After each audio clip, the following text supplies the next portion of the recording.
actually more of a partnership between the museum and a community project. Entitled War on the Sikhs, Road to the Trenches, it's a collaboration between the National Army Museum in Chelsea, in London, and members of the Sikh community, not only from Kent, London, the West Midlands, and all over the country. And they've been doing sterling service, providing the evocative sight of a Sikh regiment of foot at a variety of our war and the horse displays up and down the country. West Park in Bedfordshire, Scarborough Castle in Yorkshire, and indeed elsewhere. Now, they are a smart body of soldiers, and they're just going through some close order drill, the kind of thing that every single infantryman, every single soldier in fact, would have had to have done on a daily basis throughout his military career. Now, these soldiers, as I say, are not actually from the Indian Army. They are here to recreate the 15th Ludhiana Sikhs because of their personal connections. Just as important as the recreations here is the research into the ancestors of these soldiers, all of whom would have fought in the Indian Army, and many of them fought in the First World War. So after this display, I would urge you to go down to their living history encampment and have a closer look and say hello, and find out more about the Indian Army at 1.15 minutes. It was an incredible contribution in terms of manpower. Additionally, soldiers in the Indian Army were, of course, professional soldiers, career soldiers, not just Jemedar Sahib or Subedar Sahib.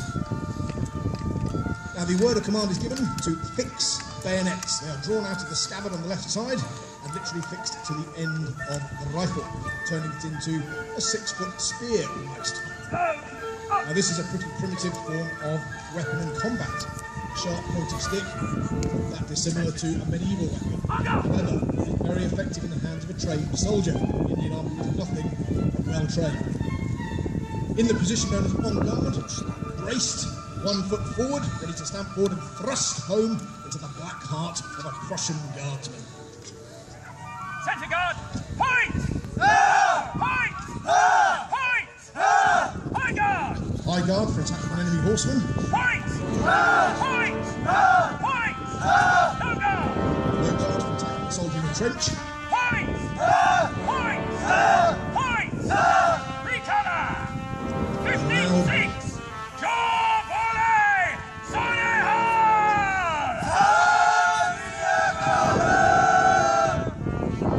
To cheer with each thrust of the bayonet and finishing off with the war cry. The exhortation given by the officer there, he who utters this is forever liberated. Crossed by the soldiers, true is the timeless Lord. These are religious soldiers. They are every bit as effective in their faith as in their soldiering skills. Now, I think that was a splendid demonstration of bayonet fighting, and if you agree, show me your appreciation. The service rifle, exactly the same rifle as carried by any other soldier in the British Imperial Forces. The short magazine Lee Enfield, the SMLE, or Smelly for short. The word of command given is to load with balls. That doesn't mean we're going to load with musket balls or anything like that. The British Army is quite traditional and conservative, and it still harks back to the time of the Brown Bess musket. So live ammunition, even to this very day, 2014, live ammunition, when it's got a pointy bullet, is still referred to as ball ammunition, harking back to the days of muskets. Now, this rifle is extremely effective. Some would say it is the most effective bolt-action rifle ever invented. And that's not mere jingoism. It was a far superior weapon to the German Mauser. German Mauser holds 5 rounds in its magazine, the British Lee Enfield holds 10. The German Mauser has a long bolt stroke, meaning that once you fire a shot, to reload it, you have to take it out of the shoulder, operate the bolt, bring it back up to the shoulder, find your target again, and on the go. The short bolt stroke of the Lee Enfield means you can keep another dose shot for your target. See that in the The rifle, sighted up to about 1,000 yards, it would take a very well-trained soldier to knock down a target at 1,000 yards. It's an enormous distance, but the pre-war British and Indian Army prided themselves on musketry. Probably one of the most effective armies in terms of their application of fire and musketry. In fact, such was the skill that at the British Expeditionary Forces' first set-piece encounter of the war, in August of 1914, at the Battle of Mons in Belgium, the Germans, outnumbering us by an order of more than 3 to 1, were stopped dead in their tracks. While the expert musketry professional soldiers such as these. The Germans, in fact, afterwards said they were convinced they were facing the rear to eject the spent cartridge, push it forward again, chamber a new round, pop the weapon at the same time, and then you can pull the trigger. This action has to be repeated every single time you wish to discharge the weapon. Single round, fire! Now you see the bolts being worked. Single round, fire!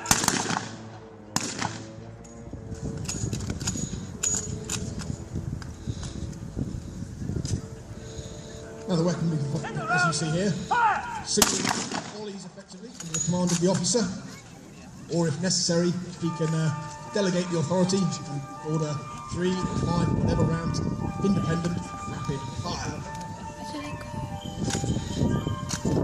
Now I don't need to remind you weapons, but I think they're doing a very, very good job. It's a testament to both their skill and indeed that of their instructor. Secondly, these weapons are original First World War weapons, so some of them are over 100 years old. So you must forgive us if you get the occasional jam or stoppage. But if you're still functioning pretty much as well as these weapons in a year's time, you'll be doing quite well.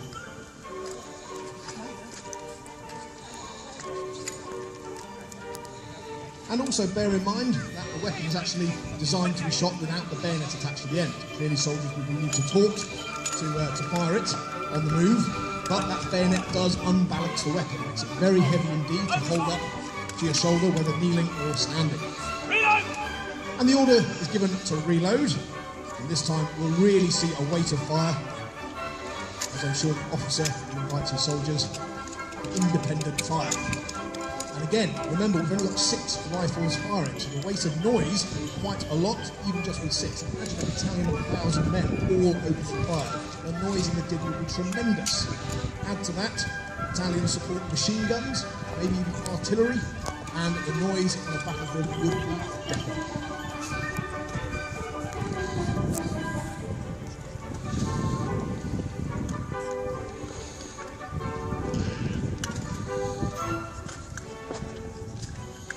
And you can see there the officer and the musketry instructor there, just moving amongst their soldiers to ensure that they're correctly loaded.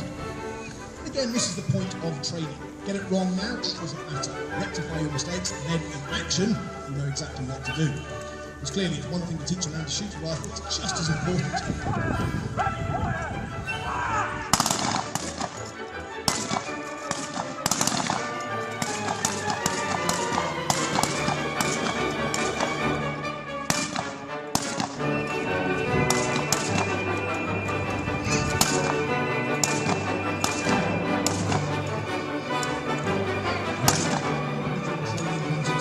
Soldiers that are most confident with the weapon rattle off their rounds in quick order.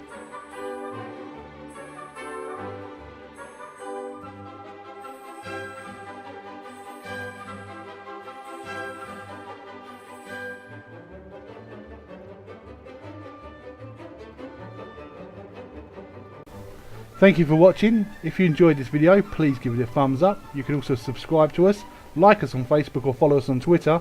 More videos coming soon.